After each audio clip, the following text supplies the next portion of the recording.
From South Carolina Public Radio, this is the South Carolina Lede. I'm your host, Gavin Jackson, and this episode was recorded on August 11th, 2026 from South Carolina Public Radio Studios here in Columbia. Just so you know, me and AT are in the same studio right now. Hi. You can hear him. Yep. We'll be making some noise just because our other studio's getting a much-needed facelift. We're all getting facelifts, so we're here. But if you hear laughing in the background, that's me. Or heavy breathing. But yeah, we're not going to have a wind down. We're kind of running and gunning today, guys. Obviously, we're dropping this late because of reasons. But on this episode of The Lead, it's a special election day. And you already heard from the candidates in the Senate Republican race. And now you're going to hear from the voters, as well as President Donald Trump and his influence on this race. Also, I was at Joint Base Charleston, now Joint Base Lindsey Graham on Monday, hence our delay. So I'm bringing you clips from that event as well. And if you're listening today, the day of the election, we will be live on South Carolina Public Radio, SCETV, and our digital platforms from 8 to 9 p.m. tonight for special coverage with reports from folks in the field and in-studio analysis from USC's Kirk Randazzo. So tune in tonight. You'll be able to find it on youtube.com/SCETV News. And we want to find you on The Lead. That you can do that by calling 803-563-7169. Come on down to the wind down. We're not going to have a wind down today. I know we're all over the place with the wind downs and the schedules. I promise we'll get to normalcy soon. But we want to have something in the hopper for when we get back to the wind down. So let us know what's going on with you. I think the dog days of summer are wrapping up. Folks are going back to school. Things are happening. Vacations are probably wrapping up too. Let us know what you're doing. 803-563-7169. I am looking forward to the last week of August. That's what I'm looking forward to. Oh, totally. Totally. He gets it. This guy gets it. Oh, you're so right, Gavin. This is what he normally hears. Like the hype guy, like, oh, yeah. Totally.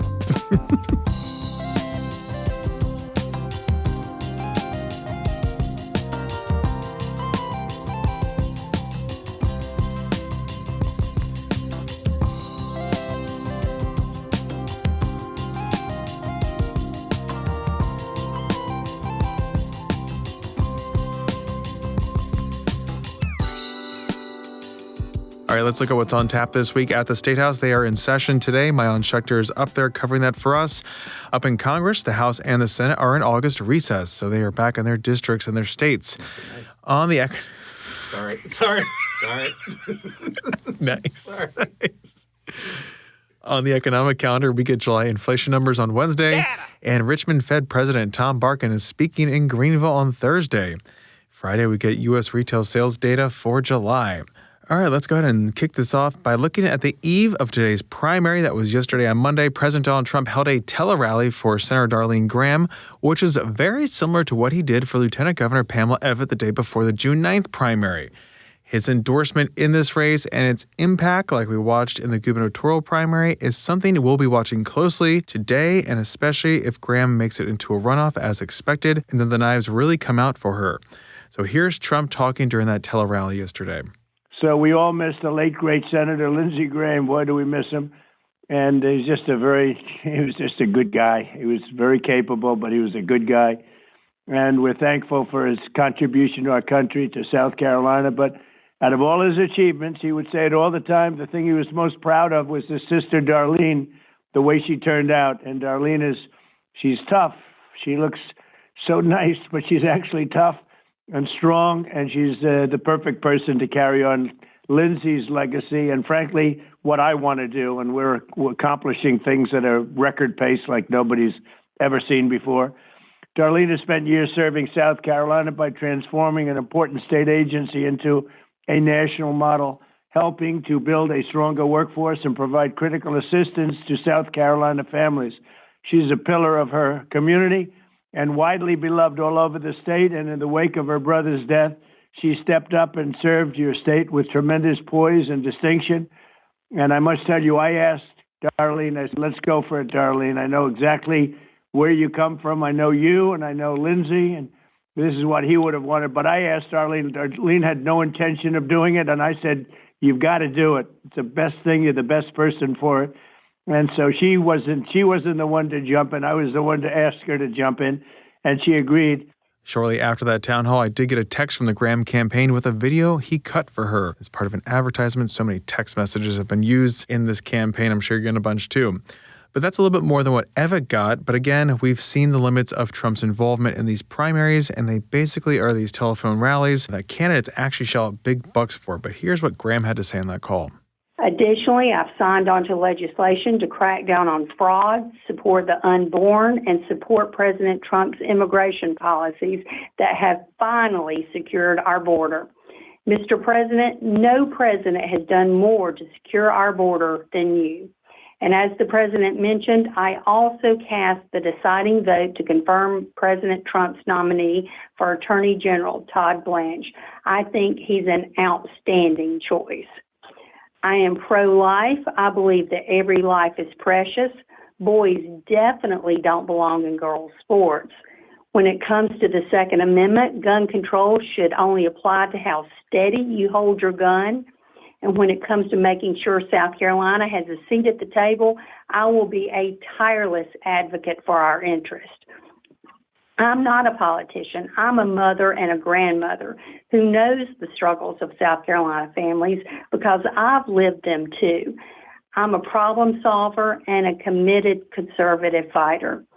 And I'd like to set the record straight on one thing. I effectively and efficiently ran an agency that helped people who are blind find jobs so that they don't have to rely on the government, therefore saving taxpayers' dollars. But do voters, you, care about the Trump endorsement, this gold standard, as Graham put it? Well, kind of not so much. The consensus of those people that I spoke with said essentially no, but it doesn't hurt. That's similar to what we heard in the gubernatorial primary, and folks were even more direct back then. But here are some folks I spoke with over the past few days during the 3-day in-person early voting period last week. So let's start up in Walhalla at the Oconee County Voter Registration and Elections Office, where I had seen the late Senator Graham vote several times before. That's where I talked with Frank Owens, who told me about why he was voting for Darlene. I voted for Darlene. Okay, can you tell me why? Like what your connection is, or what? I like her demeanor, the way she talks to people, and also like her platform. Mm-hmm. Yeah, I had looked at a couple others, and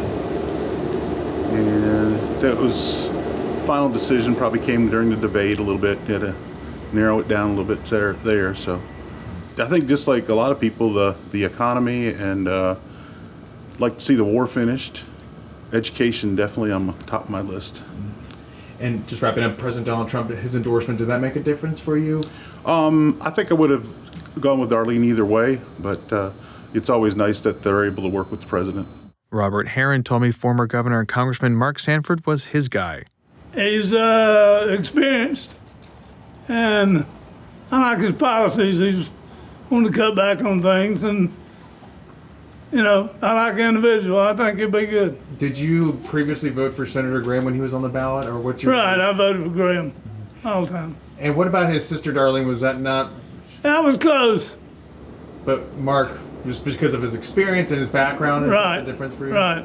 Herron said off camera that he likes Sanford's independent streak and ability to vote for the Trump agenda, but also stand up against it when needed, especially since his top issues align with Sanford's. And that is money. They're spending too much money. Way too much.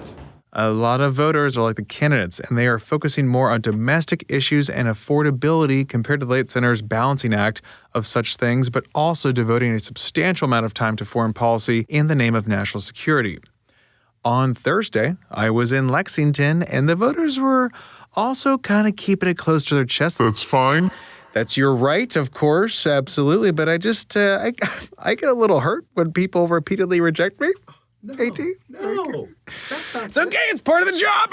It's part of the job. But I did speak with Kathy McKay, who would not tell me who she voted for, but she did tell me who she did not vote for. And what about the late Senator Graham? Were you a fan of his? Oh, yes. Mm-hmm. Yeah. And would you now you want to tell me who you voted for, but do you want to see someone do similar actions like he did? Do you want to see maybe someone who's like less interventionist? How would you describe maybe who you were looking for? I want somebody like he was to be an advocate for the state of South Carolina. I think, unfortunately, we lost a lot when we lost Senator Graham. He'd been there long enough. He knew the game. He knew how to play it. So we need somebody that can take that place for South Carolina and the people of South Carolina. And maybe anyone you don't like in the race? No. Actually, yeah. I really don't feel like that I'm obviously not the only one that Mark Sanford should be running. Mm-hmm. Just don't like the way his previous... I liked him as a governor, but I think the way he left office under the disgrace that he left, I just don't think he's a good representative of South Carolina. Thursday evening, I scooted on down to Charleston, which is in the Low Country. You guys know if you're looking at the map, our beautiful state. And there was the second SCGOP stump held in partnership with Republican gubernatorial nominee Alan Wilson, who is not endorsing in this primary. Maybe in the runoff, maybe, I don't know, TBD. But there I spoke with several genteel folks. It helps when there's a bar, I'll say that.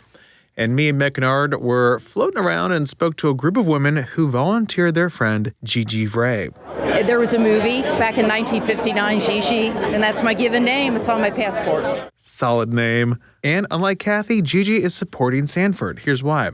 Well, I'm here because I really like the issues, and I feel that there's a strong race of Republican primary candidates, and I want to throw my support for my candidate. And he got in last in the race, but I think he's a good man, and he's got a good shot at Mark Sanford. She told me about her top issue and why she thinks Sanford is a good fit. It's all about taxes, and so he's very physically conservative, and I think everybody wants to raise taxes. We have more and more people coming in to the state, and we really need to watch those taxes and keep them down. I think he's very personable. I think he can relate to the older generation, the younger generation, and the middle generation. So I think will be very good for our state. Well, I think Mark Sanford's got a lot of experience.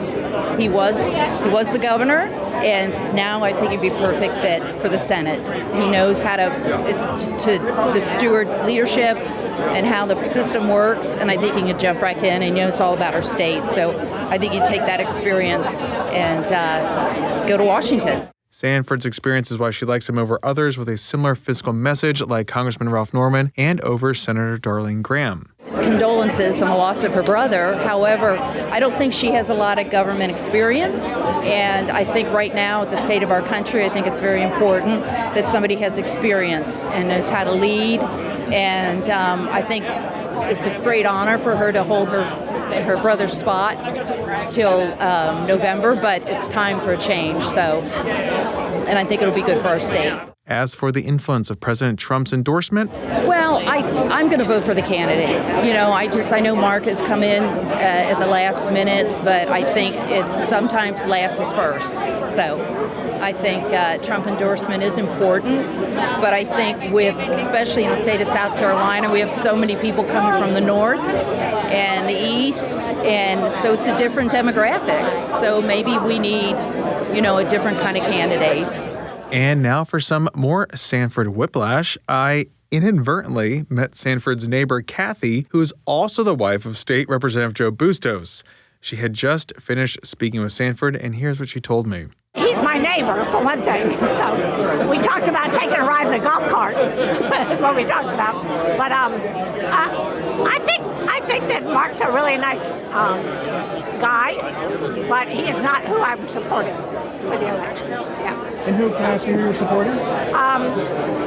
More than likely, I haven't completely decided yet, but more than likely it would be Russell Fry. Yes. What do you like about Congressman Fry? Well, my husband is in the State House, and he worked with Russell when Russell was in the South Carolina State House, and then he went on to bigger and better. But he's a good guy, and he's very committed, and he loves South Carolina, and that's why I'm here.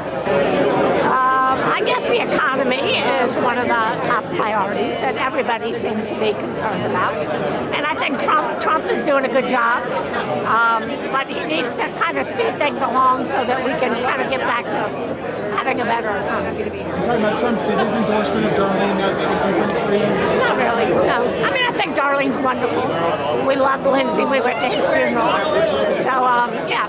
But I think that I think it was a very nice gesture for her to have the rest of his term to complete. But I'm not sure she's really qualified or ready. On Friday, I was in the independent Republic of Horry County in the middle of the 7th Congressional District, home to Congressman Russell Fry, and was expecting to just be overrun by Fry voters. I was going to get fried, if you will.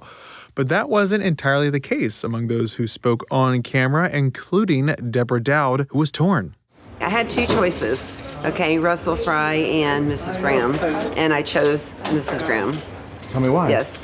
Watching the debate, I felt that I liked her answers, and I just think her brother did a wonderful job for all the time he's been in the Senate, so I went for her. And then did Donald Trump's endorsement of her make a difference for you, or was it really just her debate performance when it came down to it? Kind of both.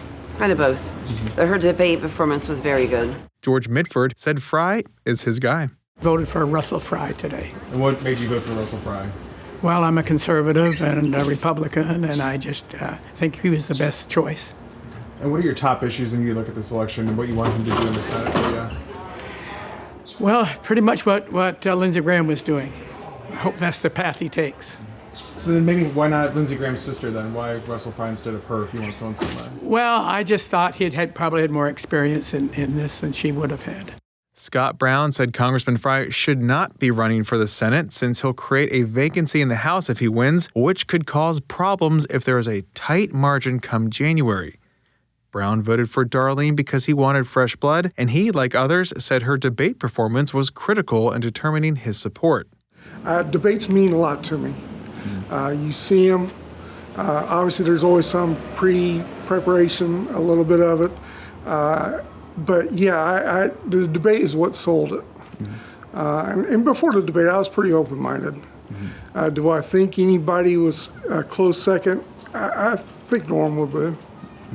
And him and her neck to neck from what I understand. If it was up to those two, I'll still go Darlene, but if it's up to just him and somebody else, I'd go with them. In fact, debates are evidently more important than President Donald Trump's endorsement, Brown said. I would still say foreign affairs. I am a Trump supporter, but as a military person, he's pissing me off because they're going to lie, they're going to cheat, they're going to continue doing what they're doing. Just get rid of it with minimal civilian. And did his endorsement make a difference for you? I know you were open-minded, but did that change anything? No, it never does.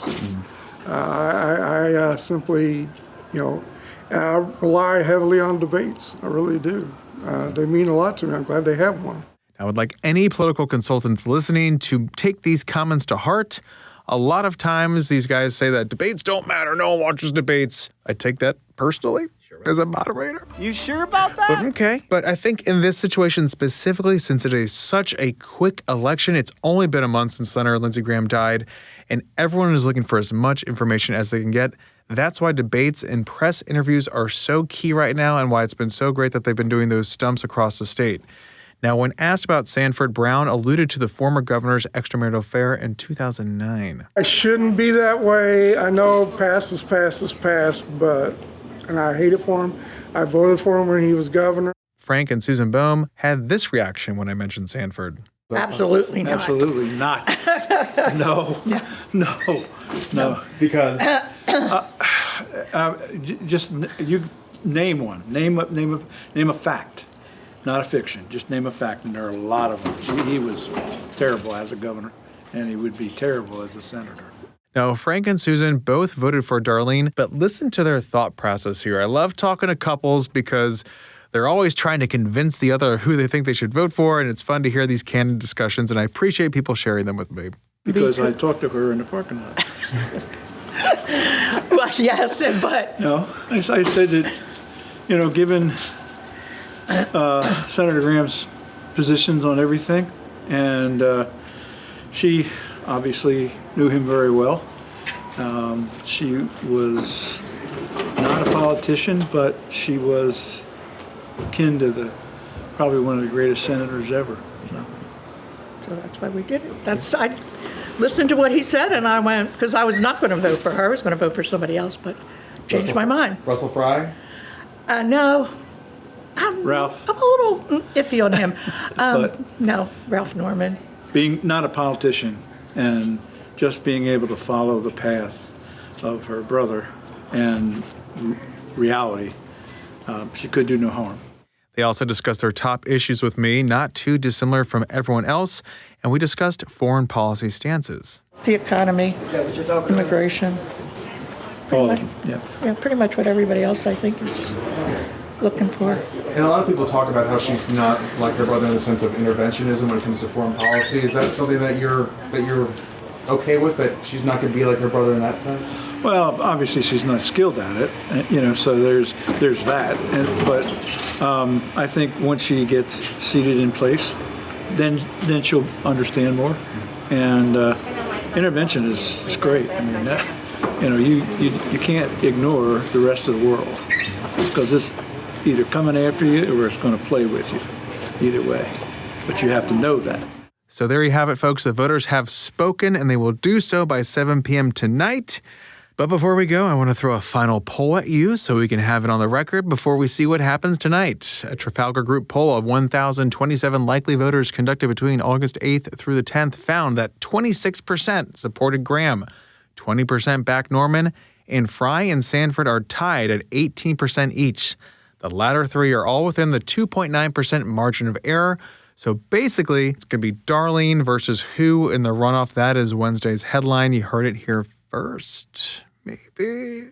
But the headline on Monday and why we were delayed in our pod was because of a ceremony to rename Joint Base Charleston to Joint Base Lindsey Graham.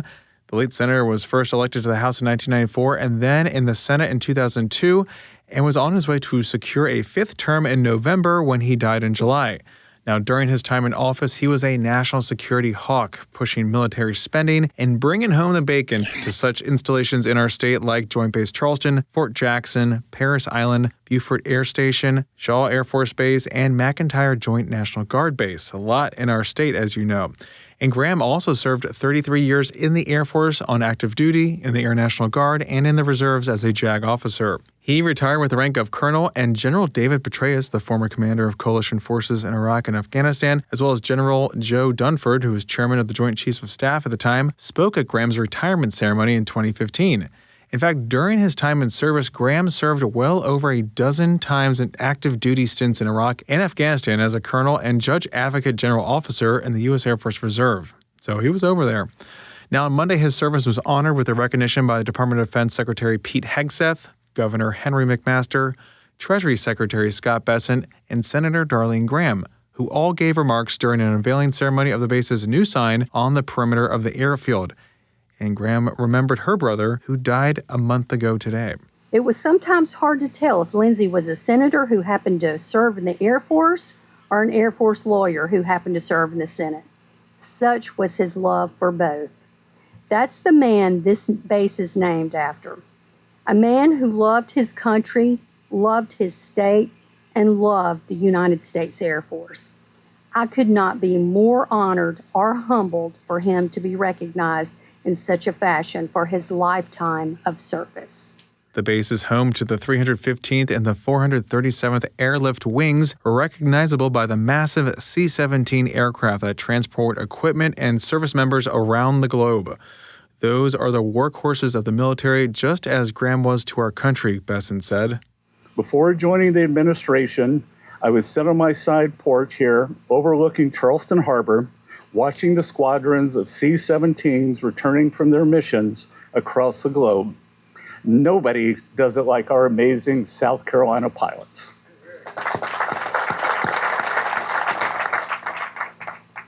And crews.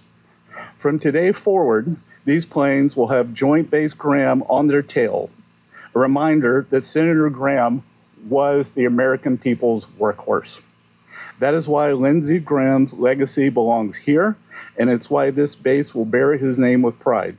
Graham retired at the rank of colonel, and Hegseth said that he advocated for the military until his death. He believed in mission success. He believed in the troops. He believed in giving the troops everything they needed. And he served himself.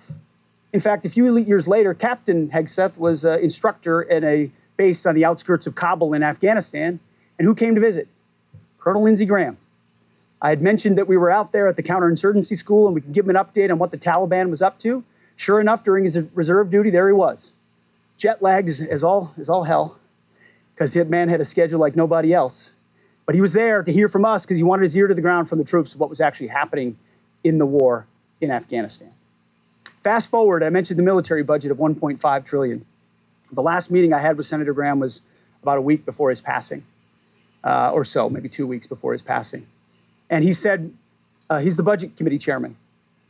So, Mr. Secretary, what do you need for reconciliation?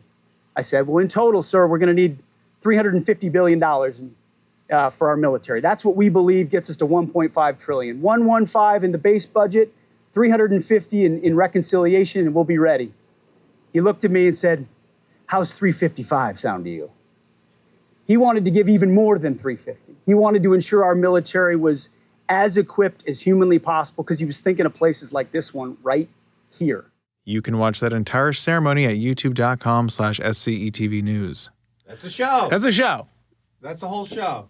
Trying to do a wind. He's trying. You can hear him talking. He's trying to get a wind. Hey, this is what AT. I got a new jean jacket, everyone. I got a new jean jacket, everyone. Turn that mic off. Did you really get a new jean jacket? I did. I did the most daring thing a nearly 40 man can do. I bought a jean jacket. Anyway, folks, and I got a new belt, okay? Please. For the first time since high school, I got a new belt. Anyway, Gavin, say the outro. Nearly 40. He just had a birthday, folks. What are you? Eddie, 38? 39, folks. You're 39? 39, folks, I okay? thought we had a little bit more time. I thought there was more time. No, we had no more time. Enjoy it, my friend. Enjoy it.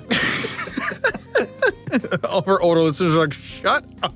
I think even the younger ones are also saying that to me. Anyway, Gavin, do the outro. Something's in my bones. I don't know. But yeah, wish AT a happy birthday, folks. Give him a shout, 803-563-7169. Honestly, I don't think I got enough birthday shout-outs. I'm going to go ahead and say it just because we were on vacation. But that's okay. 803-563-7169. We want to hear from you guys, our older and younger listeners. We love hearing from you guys. You can also leave us a review on Apple Podcasts or wherever your podcast from. And you can stay up to date with the latest news on SCETV.org and SouthCarolinaPublicRadio.org. And don't forget to support your local newspapers. The South Carolina Lead is a production of South Carolina Public Radio. Our producer is A.T. Shire. Amy Crouch is our supervising producer. Sean Birch is our executive producer. This podcast is produced with support from PRX and is made possible in part by a grant from the John S. and James L. Knight Foundation, as well as listener contributions to the ETV Endowment of South Carolina. For the South Carolina Lead, I'm Gavin Jackson. Be well, South Carolina. I was on with C-SPAN like I told you earlier today. This is embarrassing for you. Well, you guys didn't tell me that I needed to embarrass yourself. Embarrass yourself on C-SPAN. You guys just embarrassed me on C-SPAN.